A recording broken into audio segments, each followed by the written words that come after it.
had it working.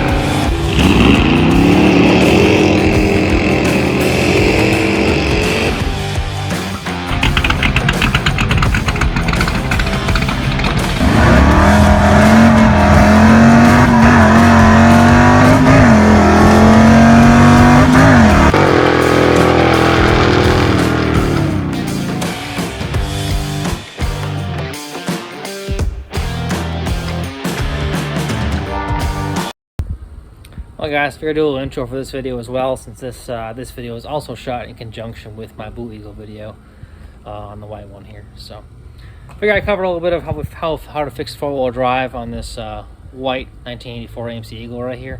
I may not cover every year of Eagle, but this would cover basically 81 to 84. I know the shift and the fly Eagles are a little different. Like my 88 over here doesn't actually have a shift valve on the front differential. Has just one in the transfer case. But anyway, that's kind of how this is more explains how the vacuum lines work, kind of what they're doing, where they come from, everything like that. So if you're wondering how to fix four-wheel drive on your Eagle with all your vacuum lines, it's a very simple system. It's only not that bad actually. This kind of covers how we found the issue with this car, but it kind of also shows an overview of what's going on with the system and where you may find potential issues on your car, depending what your issue is. So for the show. Well, I got the old white Eagle put in here now anyway, so I'm gonna do a little work on this one too. I gotta check the four-wheel drive in this one because it seems to stop be working. So, but it's stuck in two-wheel drive. It's not stuck in four. So I think it's something to do with the dump valve or something like that, or maybe one of the vacuum valves isn't working. Well, maybe the one on the axle or the one on the TKs. So I looked at it about a month ago. All the hoses were still on too. So and usually when these things the hoses will fall off, for instance, they default to four-wheel drive, so somehow it's not releasing pressure somewhere in the system. So, and also along with that, now have a hole. So, a piece. Wait a minute, you have to say, "Wow, what a hole!" I guess, yeah. Wow, what a hole.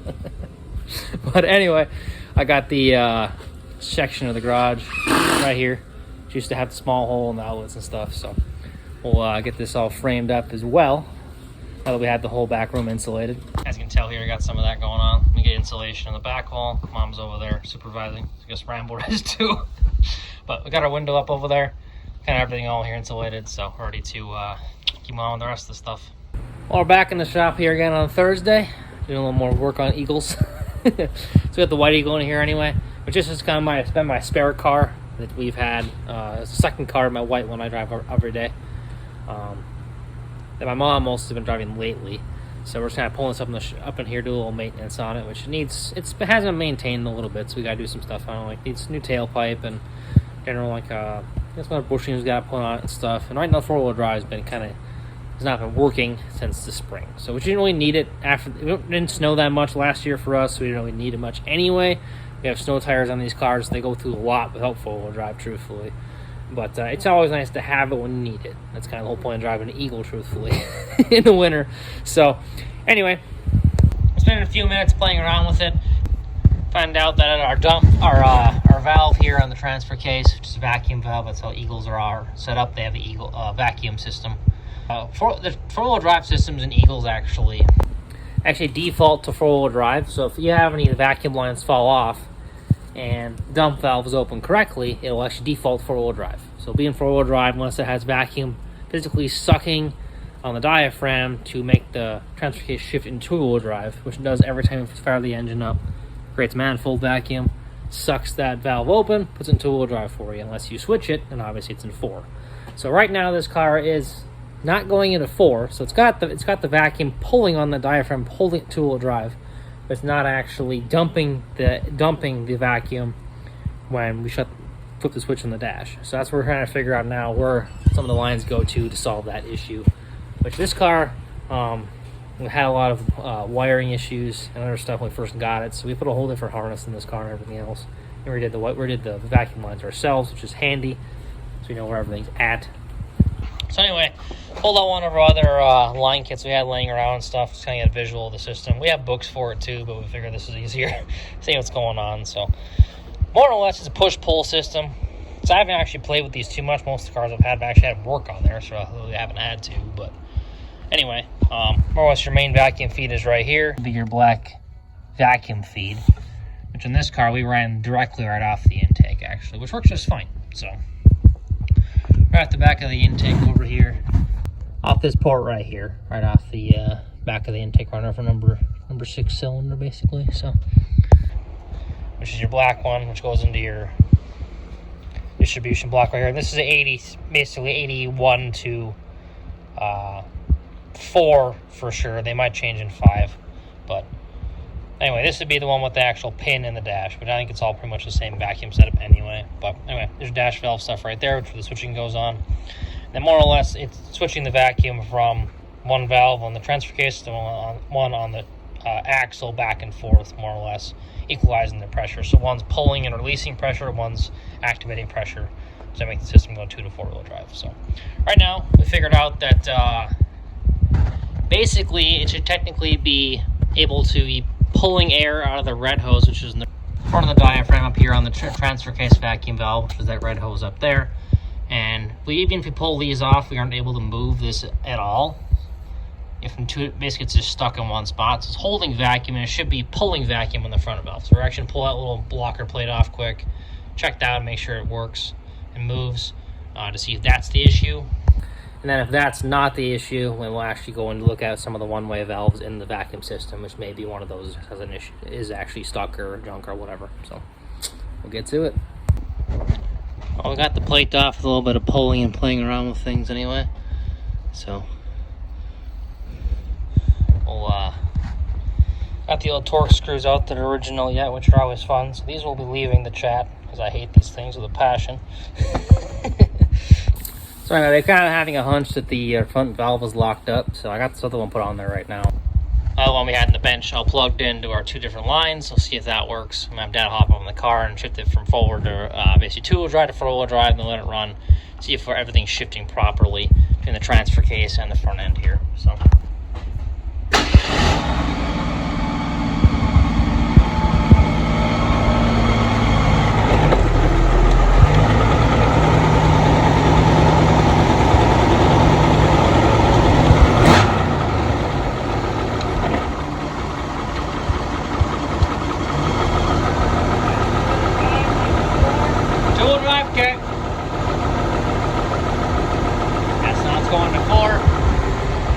Over here as well, you can see the boot is on that way. That's in reverse, it just popped right in. Yep, you're good.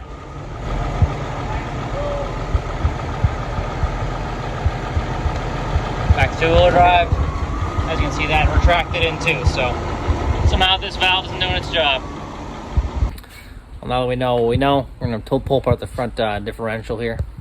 Too bad of a job. Basically just 4 bolts up here in the front, and that bottom piece comes off, which has like a shift fork that pushes a collar back and forth to engage and disengage the front axle of the Eagle. So, which obviously most of you guys know that have Eagles. If you don't, set up as a Dana 30 center section, the small shaft, and then it has the connection point, and 2 CV shafts that run off to the edges to drive your front tires. It's pretty much this is the original system that started all the new 4-wheel drive IFS front suspensions you see in most stuff now today.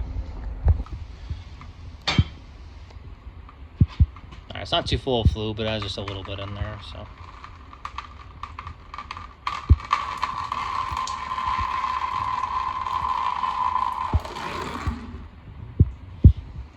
Ah, I smell 80-90. Yeah, I'll get those. I don't want to wreck the gasket. Oh, I get it.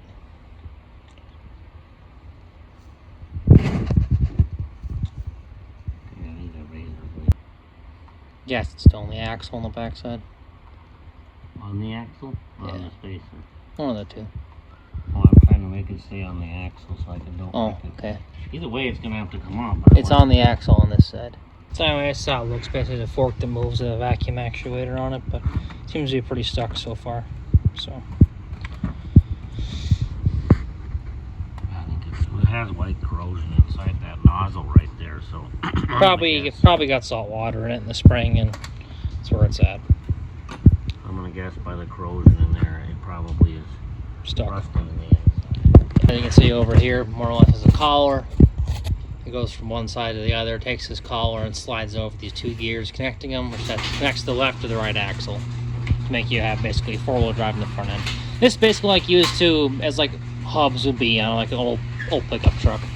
As you guys saw, we got the vacuum actuator out of there, front axle. So two cotter brings up C-clips off it, if I could find the right words. So basically that just goes, the fork just goes through, just held in there with those two clips. The big one holds the actual vacuum actuator inside of it. The little one holds, it was on this basically slot that's cut in the shaft right here to hold the fork from in place, so when it slides back and forth for doing the shifting. But so pretty simple setup overall, honestly. But you know, obviously if this thing don't move, no shifting's gonna happen.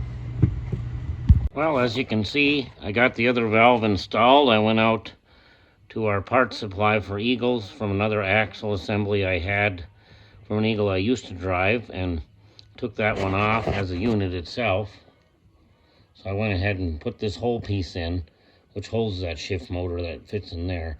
I just put the whole unit in rather than tearing this off. But I just want to point out, be sure you put this one-way bleeder valve here on there. It slips on there nice and easy, but it keeps debris out of the shift motor when it's not being used. It allows it to dump some air out of there, but it seals back up in the middle of it. It kind of pinches shut in the center. I don't know if you can see it much better, but anyway, it opens up to dump the stuff. So this is hooked up now and ready for testing. Pretty easy installation. I cleaned it. And I also just want to be sure to point out to be sure that you use the gasket.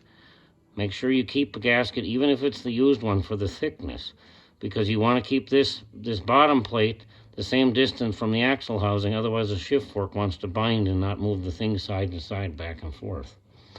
So you just want to be sure to be having a gasket, and even if it gets damaged, then cut a new one. It's a real easy gasket to make. Here's the one we removed, which was problematic, and you'll see here where there was a lot of rust, which is fine that there's a lot of rust. But the reason I'm pointing to this to you is that even with all the rust that it has on it, when you change to a replacement part like I just did, you then want to go ahead and be sure that your hoses are clean on the inside and that these fittings are nice and clean where they're going to go on. They have no oil or grease or dirt. Whether you have to use a pick to go around the opening and pick the debris out of there and then wash it with brake cleaner, maybe pointing it downhill like this. You wash it and spray up into it and then let it run out so you don't get it into the hole, wrecking the diaphragm. So it's a good thing to clean those.